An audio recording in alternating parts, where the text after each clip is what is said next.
Haleluya, puji Tuhan, shalom, selamat pagi. Bapak Ibu Saudaraku, mari kita siapkan hati kita akan mulaikan ibadah kita pada pagi hari ini. Saya percaya kita ada sampai hari ini itu adalah karena kekuatan Tuhan. Kita boleh beristirahat sepanjang malam dan pagi hari kita boleh bangun dengan kuat, dengan sehat. Dan kita percaya, mari sama-sama kita bersyukur sebab Dia Allah yang baik, Allah yang luar biasa bagi kita semua. Haleluya. Kita sama-sama bangkit berdiri, kita naikkan pujian ini bagi Yesus Kristus Tuhan.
Pemeliharaan Tuhan. Sama-sama naikkan pujian sekali lagi. Tuhanlah kekuatan dan mazmurku, Dia gunung batu dan keselamatanku. Hanya padamu hatiku percaya, Kaulah menara dan kota perlindungan.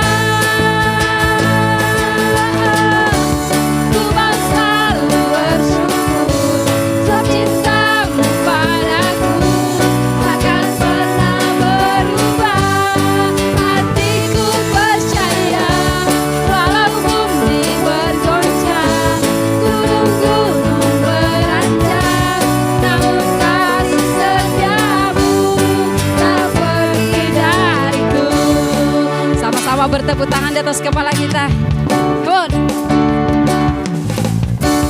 Ku mau selalu bersyukur sebab cintamu padaku takkan pernah berubah. Hatiku percaya walau bumi bergoncang, gunung-gunung beranjak, namun kasih setiamu tak pergi dariku.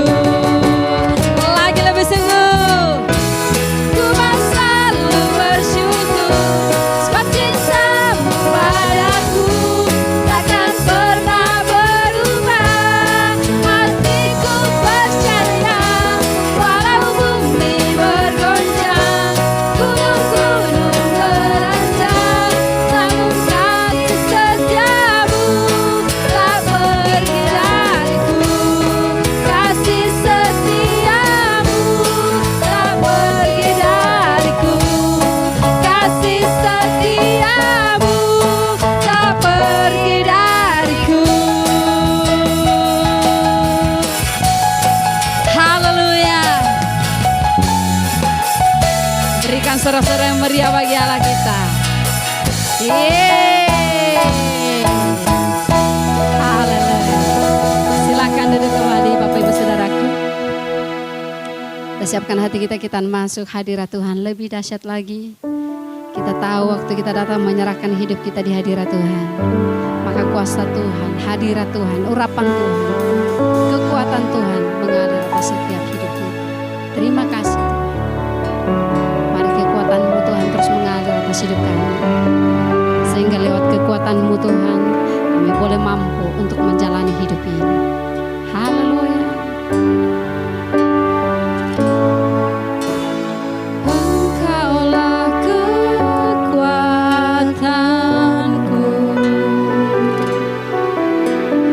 tempat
bagimu, syukur bagimu. Haleluya Bapa. Tidak ada alasan untuk kami tidak bersyukur pagi hari ini Tuhan. Kalau seluruh organ tubuh kami berfungsi dengan baik, itu karena Engkau Tuhan yang selalu menyertai hidup kami. Terima kasih. Bawa kami terus bersyukur dan bersyukur pagi hari ini. Dan lewat ungkapan syukur kami, kekuatan-Mu mengalir dalam hidup kami Tuhan. Mari naikkan pujian ini sekali lagi lebih sungguh. Katakan kepada Yesus. Sejauh lagi dari bumi, begitu besarnya kasih-Mu, penuhi hati kami yang rindu menyembah-Mu, Yesus. Sejauh langit dari bumi, begitu besarnya kasih-Mu. Kaulah Tuhan, kekuatanku, sukacitaku. Oh, sejauh langit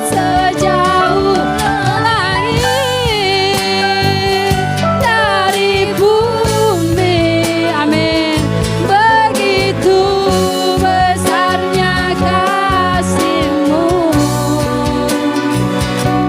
penuhi hati kami yang rindu menyembah-Mu,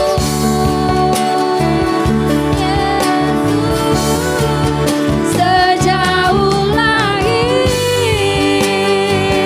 dari bumi, begitu besarnya kasih-Mu. Kaulah Tuhan, kekuatanku, sukacitaku. Mari angkat tanganmu di hadapan Tuhan, nyanyikan sekali lagi bagi Yesus. Oh, dari bumi, begitu besarnya kasih-Mu, penuhi hati kami yang rindu menyembah-Mu, Yesus. Sejauh langit dari bumi, begitu besarnya kasih-Mu. Kaulah Tuhan, kekuatanku, sukacitaku. Kaulah Tuhan, Kaulah Tuhan, kekuatanku, sukacitaku. Amin, amin, amin. Kaulah Tuhan, kekuatanku, sukacitaku. Tepuk tangan yang meriah bagi Allah kita. Yang percaya katakan amin.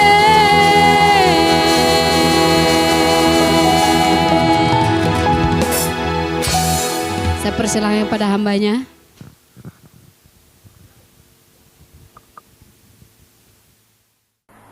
Shalom Bapak Ibu yang dikasihi Tuhan.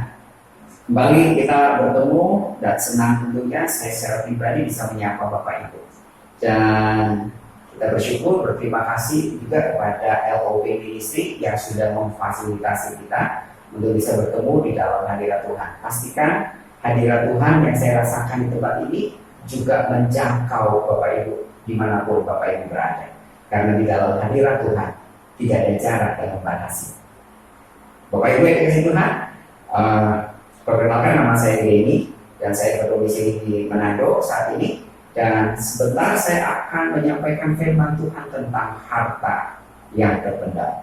Sebelum melanjutkan firman Tuhan, saya mengundang kita untuk berdoa bersama-sama.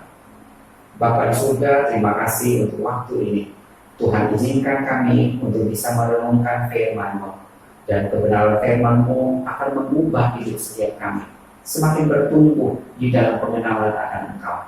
Jamah kami Roh Kudus, karena kami rindu jamahan-Mu mengubah setiap kami. Di dalam nama Tuhan Yesus Kristus, kami berdoa bersyukur kepadamu. Berbicaralah Roh Kudus, kami siap. Haleluya, amin, amin. Bapak Ibu yang dikasihi Tuhan, harta yang terpendam, tema ini saya ambil di dalam Matius pasal 11 ayat yang ke-44. Saya bacakan dan kepada kita semuanya. Matius pasal 13 ayat 44. Hal kerajaan surga itu seumpama harta yang terpendam di ladang, yang ditemukan orang lalu dipendamkannya lagi. Oleh sebab sukacitanya, pergilah ia menjual seluruh miliknya lalu membeli ladang itu. Haleluya. Bapak Ibu dikasihi Tuhan, firman Tuhan ini adalah sebuah perumpamaan yang Yesus berikan kepada murid-muridnya dalam rangka mengajarkan kepada murid-murid tentang apa yang dimaksud dengan kerajaan Allah. Dan hari ini dan saat ini yang disampaikan oleh Yesus Kristus itu berkaitan tentang harta yang terpendam. Kita tahu betul bahwa harta itu punya dampak pengaruh yang luar biasa. Dampak yang luar biasa itu akan membuat orang tentunya pada saat mendapatkan harta akan mengalami kebahagiaan. Dia mengalami hidup yang berbahagia, Bapak Ibu. Harta itu akan menjadi jaminan dia untuk hari ini, untuk besok, dan untuk hari akan datang. Harta itu memberikan jaminan kebahagiaan kepadanya. Bapak Ibu yang dikasihi Tuhan, karena itu manusia dengan apapun juga harga yang harus dibayar, mereka rela untuk mengorbankan demi mendapatkan harta tersebut. Ini menarik sekali, tema ini menarik sekali karena ini berkaitan dengan harta yang kita miliki sebagai orang-orang percaya. Secara imani kita sepakat bersama-sama bahwa harta kita yang paling berharga itu adalah Yesus Kristus. Harta yang paling berharga dalam kehidupan kita sebagai orang-orang percaya itu adalah Yesus Kristus. Sebab itu, kalau kita memiliki Yesus Kristus, hidup kita akan senantiasa dilimpahi dengan hati yang sukacita, hidup yang berbahagia. Bahkan kita menjadi orang yang mampu untuk berbagi. Kalau orang kaya, kemampuan dia untuk berbagi, kemampuan dia untuk membagikan apa yang dia miliki. Tapi bagi seorang yang punya Kristus juga demikian. Dia mampu untuk membagikan sekalipun dia pada saat itu dalam keadaan berkekurangan juga. Dia bukan dibatasi dalam hal memberi. Dia tidak dibatasi oleh karena kondisinya. Dia bisa memberi oleh karena hatinya dipenuhi oleh Yesus Kristus yang kaya, yang berkemurahan. Sebab itu akan mengalir lewat kehidupannya.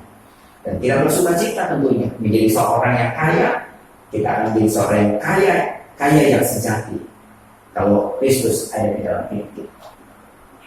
Kita akan terus belajar. Kita kembali kepada perumpamaan cerita tersebut. Bahwa dikatakan ada seorang yang pada akhirnya bekerja di sebuah ladang. Saat dia bekerja, kemudian tiba-tiba di dalam pekerjaannya itu dia mendapatkan harta yang terpendam. Lalu kemudian karena sukacitanya dan kerinduannya ingin memiliki harta terpendam yang ada di ladang tersebut, maka dia pulang ke rumahnya. Dia menjual semua harta yang dia miliki untuk membeli ladang tersebut. Cerita ini menarik sekali Bapak Ibu. Kita lihat bahwa orang ini adalah seorang yang memiliki kerinduan untuk memiliki ladang tersebut. Tujuannya bukan ladangnya, tetapi harta yang ada di dalam ladang tersebut. Dan dia dikatakan dia mau menjual semua hartanya. Bapak Ibu yang dikasih Tuhan, kita belajar di sini bahwa kita menjadi seorang yang hari-hari ini ingin memiliki Yesus Kristus, ingin memiliki Yesus dalam hal bukan saja hari ini kita bersukacita karena kita sedang berkumpul di dalam hadirat Tuhan, dan dikatakan 2-3 orang berkumpul dalam hadirat Tuhan, maka kita akan mengalami berkatnya, kita mengalami lawatannya, ada sukacita di sana, ada kebahagiaan, janjinya itu diperbaharui hati kita. Tetapi kita tidak hanya mau hal seperti itu hanya hari ini kita alami. Kita rindu untuk mengalami hal seperti ini untuk besok dan sampai selama-lamanya. Yesus sebagai harta, tidak hanya kita mau nikmati, menjadikan kita bahagia hari ini, tapi kita ingin rindu supaya Yesus itu bisa menjadi sumber kebahagiaan kita untuk hari esok dan untuk selama-lamanya. Kembali kepada cerita tersebut, bagaimana supaya pada akhirnya harta yang terpendam itu menjadi milik dari orang ini, oleh petani ini? Caranya adalah si petani ini atau orang ini kembali ke rumahnya, dia perhatikan apa yang ada dalam rumahnya, apa yang ada dalam rumahnya yang menjadi hartanya. Dia akan jual itu, jual semuanya, lalu kemudian membeli ladang yang di dalamnya terkandung harta yang terpendam itu. Saudara, perhatikan baik-baik bahwa Yesus yang kita ingini bukan saja hadir di saat hari ini, di saat ini yang membuat kita bersuka cita, tapi kita juga mau Yesus untuk selama-lamanya bersama dengan kita, menjadi milik kita, menjadi bagian dalam hidup kita. Caranya bagaimana? Di sini dikatakan dalam cerita tadi, dia pulang ke rumahnya, dia jual hartanya. Dalam kehidupan kita sebagai manusia, kita punya harta yang harus dijual. Untuk pada akhirnya semua harta yang ada dalam diri kita waktu kita jual, kita bisa memiliki Kristus sebagai sumber kekayaan yang sejati. Di dalam kehidupan kita ada 3 hal yang saya bagikan. Saya bagikan saat ini ada 3 hal harta yang ada dalam diri kita yang perlu kita jual. Yang pertama, harta yang pertama itu adalah egoisme kita. Dari kata ego atau aku atau saya. Bapak Ibu yang dikasih Tuhan, dalam kehidupan manusia seringkali ego ini sudah ada saat manusia itu sudah baru lahir di muka bumi ini. Anak-anak yang baru lahir, kemudian mereka waktu baru lahir di dunia ini, mereka itu menangis. Mereka anak bayi, dia menangis, gitu. Lalu kemudian kita tafsirkan itu sebagai apa? Kita tafsirkan bahasa tersebut, bahasa tangisan tersebut sebagai bahasa yang mau mengungkapkan saya sudah ada, perhatikan saya. Itu sudah menunjukkan bahwa dari sejak lahirnya seseorang, keakuannya, egonya itu sudah kelihatan.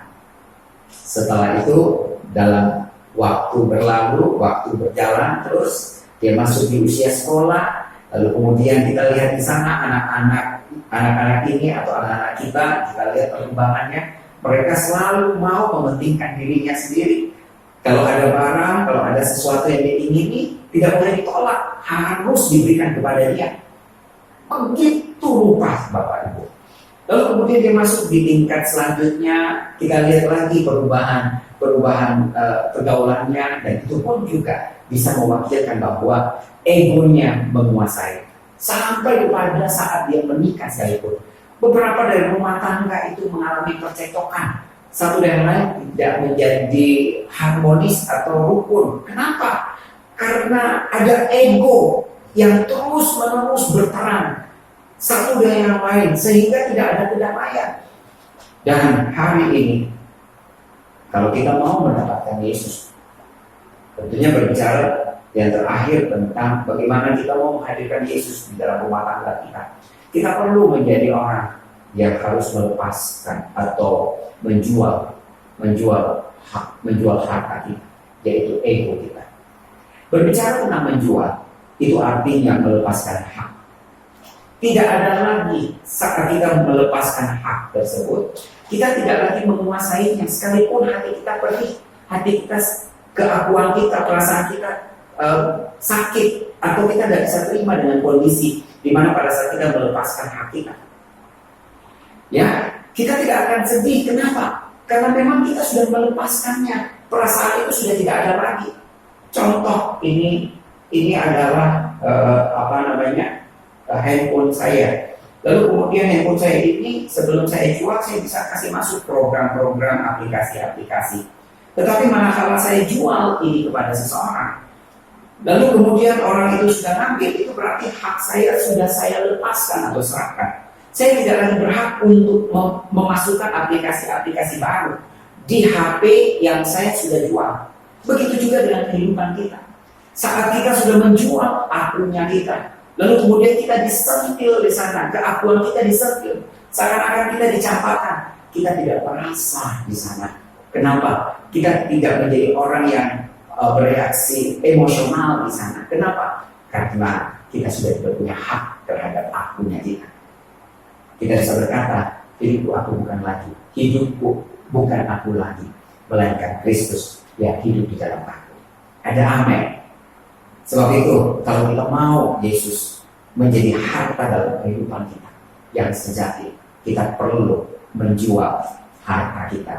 Yaitu yang pertama adalah ego kita. Yang kedua, harta apa lagi yang ada dalam diri kita yang perlu kita jual? Yang kedua adalah harta kita itu adalah keduniawian. Di terjemahan Perjanjian Lama, kata keduniawian ini diterjemahkan sebagai perkara duniawi, perkara kedagingan. Perkara kedagingan ini berkaitan dengan sistem yang ada di dalam dunia ini. Kalau berbicara tentang sebuah sistem, maka setiap komponen-komponen yang ada di dalam sebuah sistem itu terikat sifatnya. Dia tidak bisa keluar.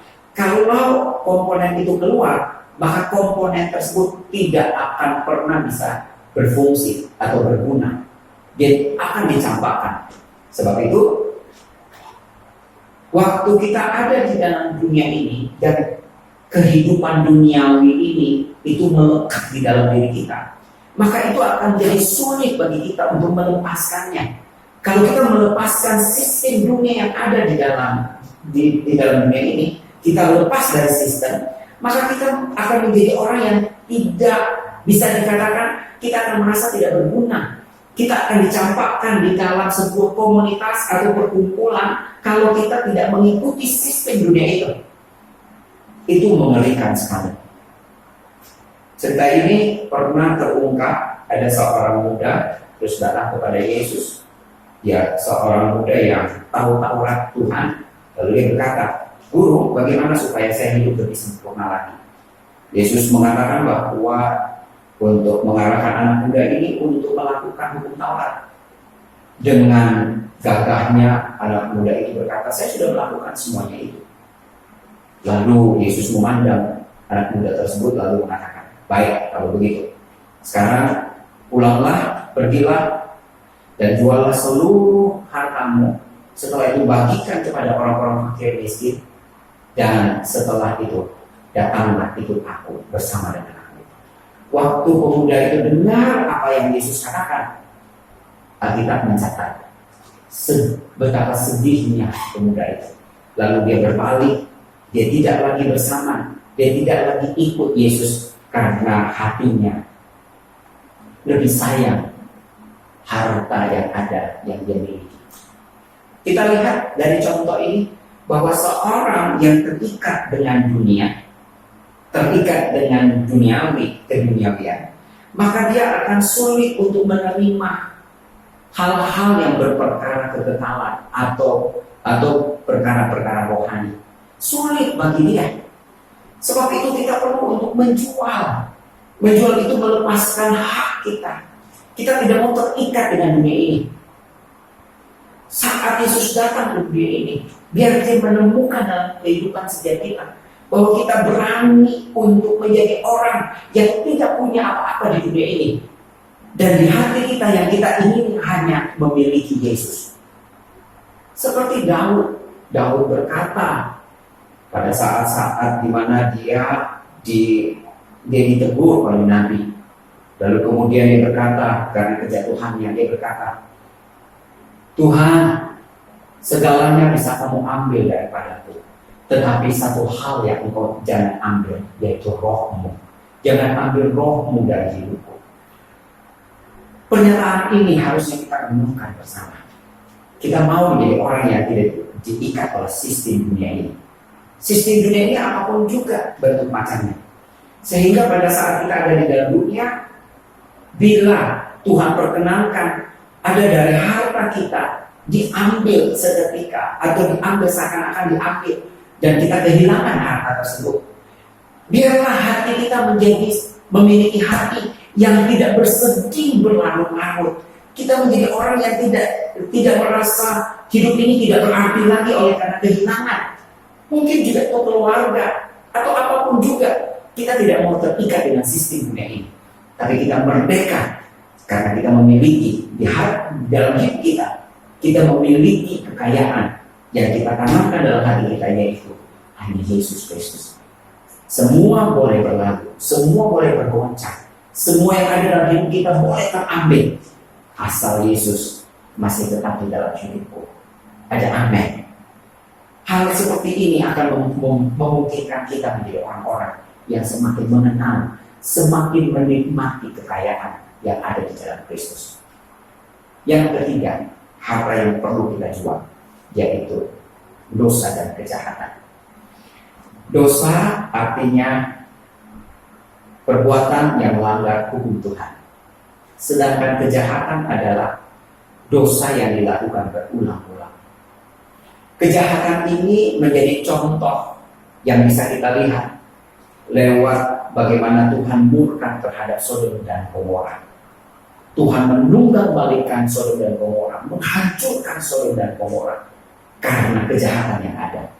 Bapak Ibu yang dikasihi Tuhan, kita perlu belajar di sini bahwa setiap kita punya potensi di sana. Di dalam diri kita ada potensi-potensi untuk membuat kita melakukan dosa. Kenapa? Karena memang potensi itu masih ada. Dan bukan berarti potensi itu adalah sesuatu yang membuat kita mencelakakan kita. Tidak. Tapi potensi itu kalau ada dalam diri kita, itu akan membuktikan kemurnian dan kualitas iman kita kepada Tuhan. Sebab itu Bapak Ibu yang dikasihi Tuhan, kita lihat di sini, kita perlu untuk menjadi seorang yang memiliki kepekaan, punya hati yang peka. Waktu kita melakukan sesuatu, ada kecenderungan hati kita untuk jatuh di dalam dosa yang sama. Sebab itu ada istilah dosa kesayangan. Dosa kesayangan ini sulit sekali dilepaskan oleh orang-orang tertentu. Dosa kesayangan ini kalau dibuang sayang, tidak dibuang juga ini menjadi penghakiman. Tapi itulah yang terjadi. Ada beberapa orang-orang yang mengalami peristiwa ini, memiliki dosa kesayangan tanpa mereka sadari. Kalau mereka tidak mau menjual harta ini, kenapa disebut harta? Karena sifat dosa itu nikmat. Karena nikmatnya makanya berulang-ulang dilakukan. Tapi mereka lupa bahwa pada saat mereka melakukan berulang-ulang, ada konsekuensinya. Dosa itu akan menghasilkan kejahatan di hadapan Tuhan dan ngeri di hadapan Tuhan, ngeri dalam hidup kita kalau kita jatuh di dalam tangan Tuhan. Sebab itu Bapak Ibu yang dikasihi Tuhan, hari ini buka hati. Lalu kemudian kalau kita mau memiliki Yesus, kita perlu menjual harta kita. Ada 3 harta yang dalam diri kita. Harta yang pertama adalah ego kita, jual ego kita. Yang kedua, harta kedua adalah keduniawian. Kita tidak mau terikat dengan sistem dunia ini. Kita hanya mau diikat oleh cinta kita kepada Tuhan. Biarkan segala sesuatu langit dan bumi boleh berlalu, asal firman Tuhan di dalam diri kita untuk selama-lamanya. Dan yang ketiga adalah yang kita jual, itu adalah dosa dan kejahatan kita. Kalau kita sudah lakukan itu, kita bisa menerima Yesus sebagai harta yang bukan hari ini saja, tapi harta ini untuk selama-lamanya. Saya yakin, percaya Bapak Ibu mau kepingin untuk mengalami Yesus, bukan saja malam ini. Malam ini kita benar-benar menikmati berkat dari kehadiran Yesus. Tapi kita juga mau untuk selama-lamanya. Sebab itu pesan ini sangat penting. Renungkan baik-baik, lakukan. Kalau ada hal-hal dalam kehidupan Bapak Ibu yang mendengarkan dan menyaksikan pelayanan malam ini, biar hati Bapak Ibu terbuka. Berikan itu kepada Tuhan. Datanglah, miliki keinginan untuk memiliki Yesus untuk selama-lamanya. Dengan cara bagaimana? Lihat, perhatikan dalam hidupmu. Adakah harta kita? Adakah hartamu yang perlu engkau jual? Jual artinya melepaskan hak. Tidak lagi engkau punya hak untuk mengambil keputusan, ikut keinginan-keinginan. Apa itu? Ego kita, keduniawian, dan juga dosa dan kejahatan. Hari ini mari tanggapi firman Tuhan. Dan hari ini juga saya ingin mengajak Bapak Ibu untuk berdoa. Saya rindu untuk mendoakan Bapak Ibu mengambil sebuah keputusan. Biarkan Roh Kudus berbicara dan akuilah apa yang ada saat ini dalam kehidupan Bapak Ibu, sehingga Roh Kudus, kebenaran firman akan tinggal selama-lamanya dalam hidup. Menghadapi COVID ini, kita hanya tahu, kita hanya punya kekuatan kalau Yesus bersama kita selama-lamanya. Mari kita berdoa bersama-sama. Bapa yang di surga, terima kasih. Malam ini firman-Mu sudah disampaikan. Hamba-Mu tahu ada beberapa dari pendengar dan juga pemirsa yang ada di rumah yang menyaksikan firman ini, sedang Engkau berbicara dalam hati mereka sangat kuat, karena dari mereka, di antara mereka ada yang tidak menikmati Engkau selama-lamanya. Mereka hanya tahu Engkau sebagai Tuhan, dan mereka bisa menikmati Engkau pada waktu-waktu tertentu saja. Saat ini mereka disadarkan sehingga mereka rindu untuk memiliki Engkau untuk selama-lamanya sebagai harta yang sejati dalam hidup mereka. Malam ini, saat ini Tuhan, biarlah Tuhan bekerja atas hidup mereka.